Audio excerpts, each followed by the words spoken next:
大家好，我是夏妈。麻辣香肠的调料粉每年都是自己调的，就是根据自己的口味变化而去变化。今年的也已经晒好了，如果你们喜欢的话呢，可以去尝试一下。做香肠大多都是用猪腿肉，前腿后腿就看自己喜欢。之前有朋友担心就是过水会不会坏掉，那你可以用湿抹布，就是干净的这种纱布去给它擦洗一遍，或者是用白酒过一下都是可以的。先给它切成薄片。我现在基本上找到节奏了，5斤肉做起来手不累腰还好，每次也能做不同的口味，成品也够一家人吃了，不用太多。然后先加入高度白酒给它拌一拌，这里有2个作用，第一就是去味道，第二是能够延长它的保存时间。1斤肉放多少盐，这里可以给大家一个参考，口淡一点的就是1斤肉5到8克，适中就是8到10克，咸一点10到15克。每个家庭用的盐的牌子也不一样，这个口感差异肯定会有一点的。做麻辣香肠一定会加的冰糖粉，你可以用磨粉机给它磨成粉，或者是用那种石磨给它碾成粉也是一样的。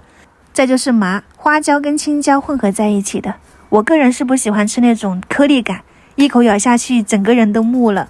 可以先给它炒香，再磨成粉加进去，味道会更浓郁。辣椒粉我用的是这一种中粗的，就是不是过于细又没有那种大颗粒，口感就还不错。味精啊、五香粉这些就看你自己喜欢，你要是喜欢就加，不喜欢就不放。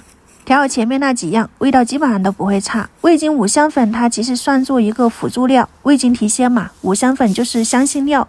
把这些配好的调料粉拌均匀，就加进肉里面。这一步其实还可以加入姜粉，但大部分家庭里面没有，你可以用姜汁代替。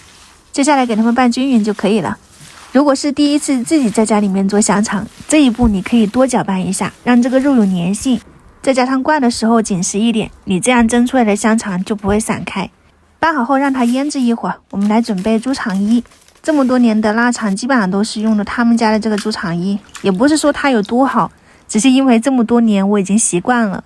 肠衣洗干净后给它泡30到40分钟就可以拿来用了。灌的时候可以紧实一点，像这样子一边灌一边拉，这样我们的麻辣香肠也都灌好了。一共灌了3根哈，就是这么多5斤肉，按自己喜欢的长度给它打结，再扎孔排气。里面是有很多空气的，可以看一下哪个地方空气多就给它扎一扎，排空气，它里面它那个肉可以跟肠衣更好的贴合。再准备70到80度左右的热水，放进去烫一下就可以捞出来，这样晒出来的腊肠表面干爽，也会好看很多。我就是放到阳台上面去风干晾晒的哈，大概也就是10天左右，我们的麻辣香肠就做好了。整根揭开，里面的味道扑鼻而来，就是这个味道，麻辣鲜香。其他的我也是一样的，真空包装起来放到冰箱冷冻，吃的时候你拿出几根上锅蒸一蒸，给它蒸熟了就可以拿出来切块了。你可以看到真的是又麻又辣又香，很下饭。如果你也喜欢的话呢，可以去试一下。我是夏妈，我们下次再见。